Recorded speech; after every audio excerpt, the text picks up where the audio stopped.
এভাবে কখনো কেউ খিচুড়ি খেয়েছেন? আসেন আপনাদের সাথে নতুনভাবে একটি খিচুড়ির রেসিপি শেয়ার করি। এখানে বুটের ডাল দিয়ে রান্না করা গরুর মাংস আর জাল করে রাখা ঝুরা মাংস, এটা দিয়ে আজকে খিচুড়ি রান্না করব। দেখেন আপনাদের সাথে আজকে শেয়ার করছি।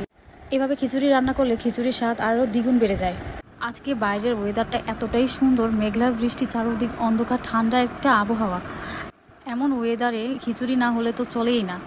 আর বাঙালির বৃষ্টি মানেই তো খিচুড়ি লাগবে। তাই আমারও সেম অবস্থায়, তাই রান্না করতে চলে আসলাম সবার পছন্দের খিচুড়ি। এখানে পেঁয়াজটাকে ভেজে মুগ ডালটা দিয়ে দিয়েছি। এরপর হলুদ, লবণ, ধনিয়া গুঁড়া, জিরে গুঁড়া দিয়ে আমি মুগ ডালটাকে একটু কষিয়ে নিব। এরপর আদা বাটা, রসুন বাটা, জিরে বাটা আর অল্প গরম মশলা, কাঁচামরিচ দিয়ে আরও ভালো করে কষিয়ে নিচ্ছি। মুগ ডালটাকে আগে কষিয়ে নেওয়ার কারণ হচ্ছে মুগ ডাল সিদ্ধ হতে একটু সময় নেয়।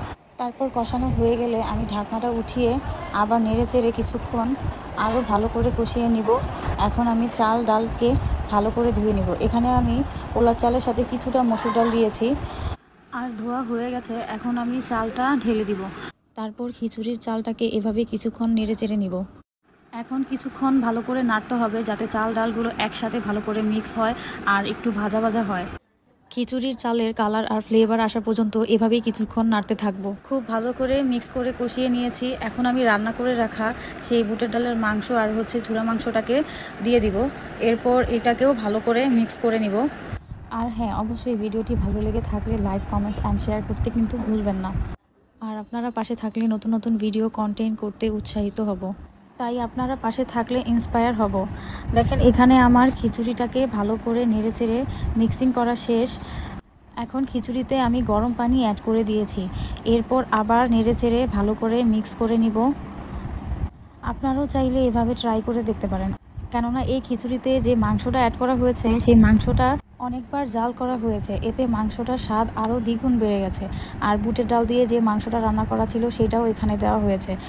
এতে খিচুড়িটা মাখা মাখা হবে। দেখেন আমার খিচুড়িটা এখানে কতটা মাখা মাখা হয়েছে। আবার এখানে খিচুড়িটা নেড়ে চেড়ে ওপর নিচ করে দিব। এই অবস্থায় চুলার জালটা একদম লো হিটে রাখতে হবে। খিচুড়ির চাল ডালটা যেন ভালো করে কুক হয়, এজন্যই এপাশ ওপাশ করে ভালো করে নেড়ে চেড়ে দিতে হবে। আর খিচুড়িটা দেখেই কিন্তু বোঝা যাচ্ছে যে খিচুড়িটা কতটা মাখা মাখা হয়েছে। দেখেন আমি যে নাড়ছি দেখেই কিন্তু বোঝা যাচ্ছে। আমি আর খেয়ে কি রিভিউ দিব, আপনারাই তো দেখলেন কিভাবে রান্নার প্রসেসিংটা আপনাদের সাথেই শেয়ার করলাম। তাই আপনারাই বলবেন যে খিচুড়িটা কেমন হয়েছে। আর কথায়ও বলে, যা দেখতেও ভালো লাগে তা কিন্তু খেতেও কিন্তু ভালো লাগে। আজকের ওয়েদারে খিচুড়ি খাওয়ার মজাটাই অন্যরকম লাগছে। তাই ভিডিওটি ভালো লেগে থাকলে ফলো দিয়ে অবশ্যই পাশে থাকবেন। Bye bye watching my video. আল্লাহ হাফেজ।